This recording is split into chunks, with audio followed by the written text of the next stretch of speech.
Greetings, personal finance students. FINR2205, there we go.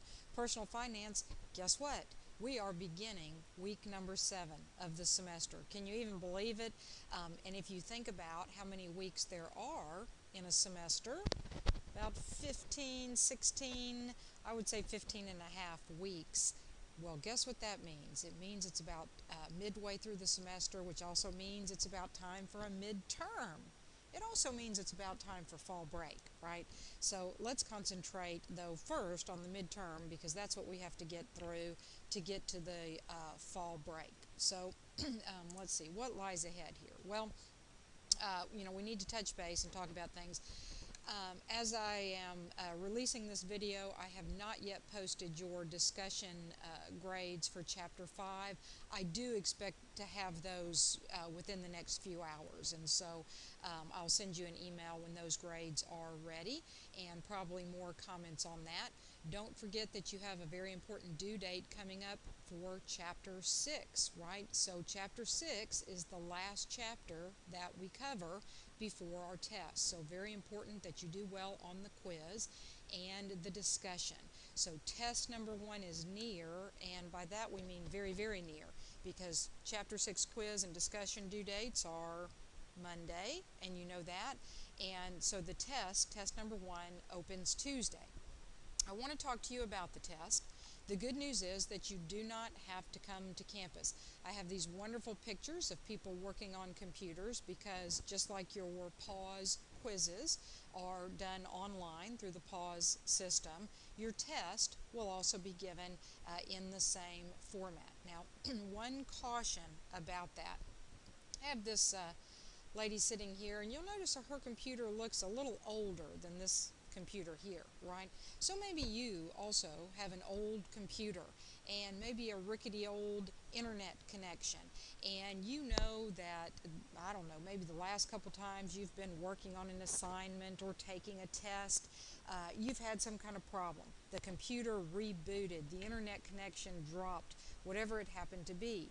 Well, you do not want that to happen during the test. With the homework, you have unlimited attempts to get the best possible score. But with the test, we're assessing your knowledge. We need to know what you know, and the time for learning is over. And so you need to do your best. You have one attempt, only one attempt. So, I'm going to put this person in here to say, look how organized. She's got her notes ready here. She is, I don't know why she has a headphone on. Maybe she's listening to music during her test, right? But she's organized, just like this lady's organized, and they are working on their test, right? Because you're going to have one attempt, and it's going to be timed. So let's talk a little bit about that. First, I'm going to come in here to the PAWS system. And I thought you might be interested in maybe, I don't know, a little trivia here. Remember that all your grades are always available to you by clicking the grades link. Now, this is just a student account that I have, so a lot of things are not completed and not set up. But as you look through here and you see these quiz grades, right, have you ever noticed this small graph icon next to it? What this lets you do is you can look at your grade, and you have to meet the minimum score, and then you could click on, for example, this graph icon and kind of get an idea of where you stand in relationship to the class. Now, you can see these grades, and they're looking really good. The class average in this case was 87%, and so that's kind of a neat thing. It's certainly something that I look at because I want to see how the class is doing as a whole, so that I can encourage you to maybe work a little harder if needed. But if you've been out there working on your quizzes for each individual chapter, 1 through 6, then you have directly been preparing for the first test, because the questions for the test are going to come from these quizzes. It's one reason why I encourage you to take those quizzes over and over and over again, so that you get exposure to those questions, so that you're immersed into the material, right? Okay, so let's talk about the test. You'll find it under the quizzes link, and some of the information that I'm going to go over with you, you can already see. The test is going to be available to you beginning October the 9th at 12:01 a.m. I do that simply to emphasize to you that it starts in the morning, right? As soon as it turns over to October 9th, you can begin your test. Now, this is what I call the window of availability, meaning the test is available to you anytime from the 9th to the 15th. It does not mean that you have this entire time to take the test. Once you click the link to begin the test, it is timed, okay? And we're going to talk more about that. So you need to plan to complete the test in a single sitting. There's no stopping the clock, right? There's no getting out of it and coming back later. When you take a test in a classroom, you know that you come in, the instructor hands you the test, and you work it from start to finish. If you take time to go to the bathroom in the middle of the test, that is time not spent on your test.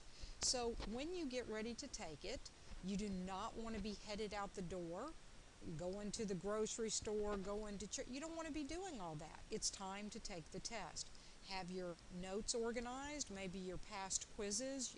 Maybe you go through your textbook and you put little tabs so that you can quickly find, a little post-it note is what I mean, so that you can quickly find where Chapter 1 begins and where Chapter 2 begins. Things like that, okay?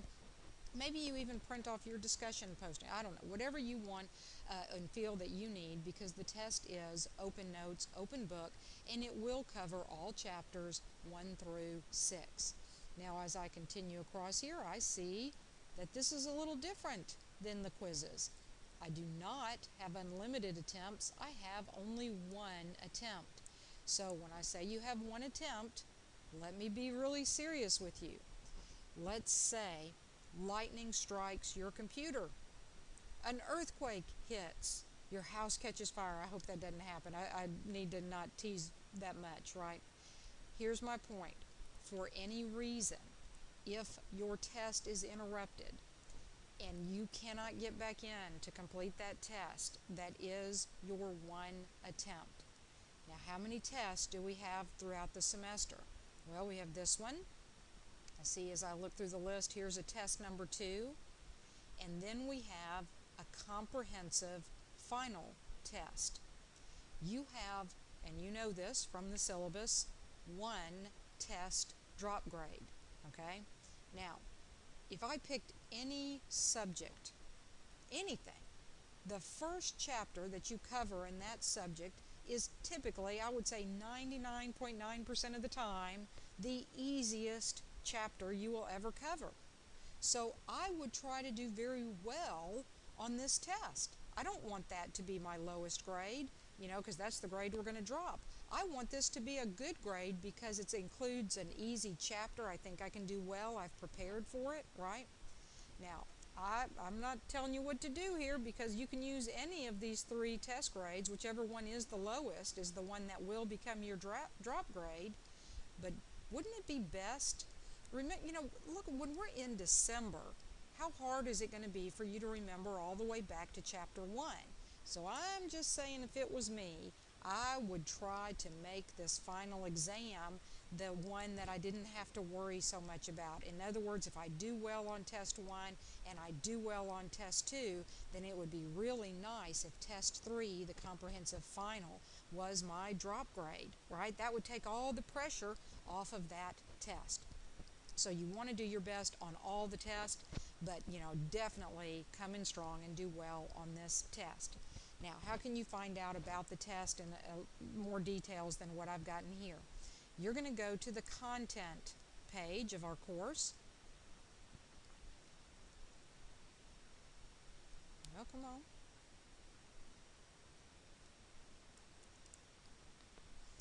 And you're going to look at all this stuff that you've done. You've gone through the orientation, you finished Chapter 1, finished Chapter 2 and Chapter 3, finished Chapter 4. I'm just collapsing these by clicking the little minus sign. Hopefully you're working hard on Chapter 6, but soon you'll be done with that. And now there's a category here under content, test number 1. Now, this is a link. This first thing it actually says, test 1, is a link to the actual test. You'll notice underneath here it says test number 1 instructions. So you can click that.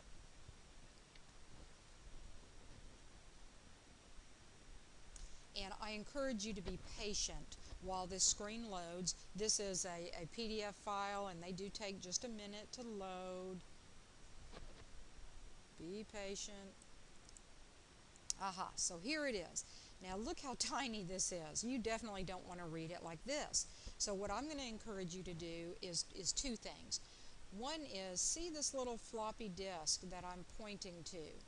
This will allow you to save this file. If you save it to your desktop or to some place that you can very quickly get access to it, that'll save you some time later on when you're actually ready to begin the test, because then you won't have to go all the way back in to pause again to get to this. So I would suggest that you save it someplace where you have ready access to it. Another thing that you can do is, see this little area here? You can expand it so that you can read it more clearly within this window. Now, I've already saved it to my desktop, so I'm going to pull it up here. You know, you see how much nicer this is, and I can print it and all that kind of stuff. And let me go over these instructions with you a little bit. First of all, folks, I think that I am very fair and upfront with you in these tests. You see the questions if you are doing the homework and if you're doing the quizzes. The quiz questions are no surprise. Consequently, I expect you to do your best. This is not a team approach, and if you assist somebody, you are truly not helping them, and you need to explain that to them. Okay? So this is not a team effort. You're expected to work this independently. Can I tell you something else, folks? It's obvious when you cheat. It really is. Don't put yourself in that situation. There are so many ways that that we can detect that, and you need to know that my degree is in information systems, and it's a PhD. So don't do that. Okay, don't make me have to have that conversation with you. It's ridiculous. All right, now here's what we talked about: window of availability, and you need to fully complete the test during this time. I mentioned to you that the test will be timed within this window. So I'm going to tell you here in a little bit that you're going to get 160 minutes to complete the test. But you'll notice that this window of availability closes at 11:55 p.m. So if you begin the test at 11 o'clock, you only have 55 minutes to complete the test, not 160 minutes. So don't call it that close. I also routinely get emails from students saying that the system knocked you out. The email is typically time-stamped after this window of availability has closed, right? Well, that's why the system knocked you out. And if you tell me things like, but my watch said 11:50, then the only thing I can tell you is that your watch is wrong, okay? And you say, but I don't know the system time. Well, it's all standardized. It's on the world clock and all this kind of stuff. But the real problem is that you're calling it too close. You have many days over which to take that test. So the only reason you should be taking it on Monday, October the 15th is because some disaster has befallen you, and this is the very last opportunity you had to get into that test. Your goal should be to take it Tuesday. If you work on Tuesday, then maybe Wednesday or Thursday or Friday or Saturday or Sunday, right? You should be well done with that test long before Monday rolls around. Okay? Don't delay. Don't put it off, and put a note on your calendar. Make it an event on your calendar, an appointment that you must keep. Okay? Make that appointment for Tuesday or Wednesday, right? Don't delay. Folks, I say that, and I'm going to beat that drum throughout this discussion, but I'm going to tell you that I'll get an email from one of you. It happens every semester without fail, and you'll explain to me that you were trying to get to your computer at 10:30 Monday night, and your computer had a problem, so you went to a friend's house, and their computer was in use and had a problem, and the next thing you knew, it was 11:30. But see, folks, the problem didn't start Monday. The problem started because you didn't plan to complete the test earlier. Don't use your drop grade this early in the semester on test number 1. Do well, and that requires a little bit of planning. Okay? Okay. coming at you hard, but I want you to be a success, and that's why. Alrighty? So everyone's clock is different. Plan to be completed well in advance of the due date and time. Otherwise, you might get a 0 and you don't want that. Now remember, once you start the test, there's going to be a time limit that applies. But first, let's talk about the number of attempts. As I said, you have one attempt. As you know from the syllabus, there are no retakes on that test. Your internet connection drops, your computer crashes, lightning strikes, earthquake, fire, flood, famine, right? I'm sorry, without me being there at your house, I just don't have a way to assess what's going on. And so to be fair across the board, then we need to, that will just be your drop grade. Now, if you are nervous about this, I do have a suggestion for you. You can come to campus. Right? Taking your test at home is a convenience, and that's a wonderful, nice thing. I like to work from home. But if you know that your computer is older, like that lady's I showed you before, right? Your internet connection is kind of iffy, then go to campus. If the power goes out on campus, they will email the faculty and they will let us know. If the internet connection goes down in a campus-wide or within a particular building, again, they notify us, and that would be your protection that I have this official notification. So you might want to look at time during that week. You have a whole week here to do this, that you can come to campus. Okay? Okay, now as I mentioned, one attempt, don't mess up on this very first test, because you sure don't want that to be your drop grade. You sure would hate to have 2 problems taking the test, because then you would really be in trouble, right? Again, if you have concerns about reliability of your computer or the internet connection, come to campus. Go to campus, okay? Now, as you're working, I'm going to give you one additional caution. Every time you click an answer on pause, you have the opportunity to go over and save, or to hit the save button. You should definitely do that. If your computer should for some reason reboot, it is typically smart enough that when you restart the computer, it will pick up your test. If you stay at that computer, you have to be on that exact same computer, and it will go right back into it. But if you have not saved any of your responses, then you will have to start over. And you don't want to do that, so save as you go. If you change an answer, you can still do that. You just save again, right? Okay, it is going to be a long test. It's critical that you save as you work. Don't wait until the end to save. Save as you go. Okay, let's look at time limits. You have 160 minutes to complete the test. So once you begin the test, the clock will start, and you have to finish the test in a single sitting. All within that one. You cannot stop the clock. Listen to me now. Every semester I get an email. The email will say, I started the test, Dr. Joan, and then I ran to the grocery store because I remembered. I've gotten that. Folks, I've gotten that email.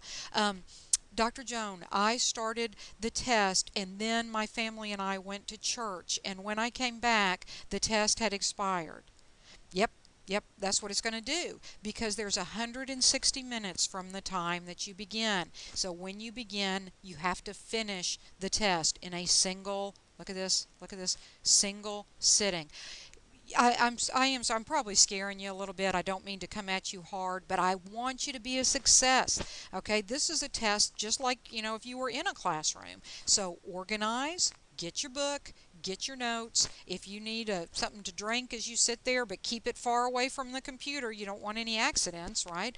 Be well organized. Find a time where the kids, the family are away, where you can have some peace and quiet, and you can work, right? Okay, once you finish, don't forget to save and to hit the submit button so that everything is turned in, okay? Now, here we are on page 2 of this handout that, remember, is available to you through pause in the content link, and you just scroll down to the test number 1 category. There are 75 questions, and that means each question is 2 points. That means if you miss one, don't worry too much. It's only 2 points, but of course, your goal here is to get them all right, right? The questions are randomly chosen from the homework, chapters 1 through 6. So again, maybe you want to print off some of your prior quiz attempts. Okay, where is this test? I already showed you. You go into pause, enter our class section. Under the quiz link, you're going to look for test number 1. Now, since you only have one attempt, I don't want you to start by accident. So there is a password on the test. The password is good luck. It is all lowercase and it is one word. There is no space in there anywhere. Good luck, all one word. So you click on the name of the test. It's going to prompt you for the password. You type in good luck and then you'll click OK or start or something like that, and the test will begin and the clock will begin to count down. Okay? Now, again, another reminder, save your responses as you work. It's open notes, open book. You're sitting there working through that. Don't forget to click submit when you're done. Now, after you hit submit, you may find that your grading, your detailed grading, well, you will find, is not immediately available to you. I definitely want you to be able to review the graded quiz, but I delay that until one day after the overall due date for the test. So the due date for your test, is October the 15th. So Tuesday, October the 16th, and you can put a note on your calendar. You can go back into the test and you'll have an option there to view your results and the full detailed question, what you got right, what you got wrong, all that kind of stuff. A couple students have reported errors to me on the quizzes. I'm in the process of looking at that. It's a little more involved than you may imagine, but anyways, if you find something that's wrong, those things do happen, and I'm glad to give you points for that. That way you also help your classmates, but I also award what I call a finder's fee, which is if you identify a problem and you notify me of the problem so that I can fix it, I'll give you a bonus point for that. All right? Okay, so again, just a final reminder on this page to put a note on your calendar, go back and review the detailed grading, right? In that way you can always improve or you can identify any errors, okay? But that is the information about the test that you'll see there. So, back in pause, you see the events over here in this upcoming event box. Your discussion for Chapter 6 is due tomorrow night, Monday night, right? Your quiz for Chapter 6 is also due Monday night. Fall break is coming. Now, it shows the due date for test number 1 is October 15th, but you know that it opens on the 9th, and so you're going to schedule a time to finish that well in advance, okay? So, as we wrap up here, just a reminder, I will be posting your Chapter 5 discussion grades very soon, and and I want to commend you because as I look at the participation, how you're doing as a group, as a class on the quizzes, I would say that a graph like this is very representative of our class where the students are scoring very well, and I commend you on that. And that's great preparation. That's exactly what you want to be doing. Okay? So we'll be talking to you soon. If you have any questions about the exam, feel free to email me. But again, you've got those instructions in the content area. And as you go through the first time, it's normal to be a little bit nervous, but you're going to be prepared. You're going to plan to take it, and you're going to be ready, and consequently you're going to do well. So good luck on the homework, and we'll be talking to you soon.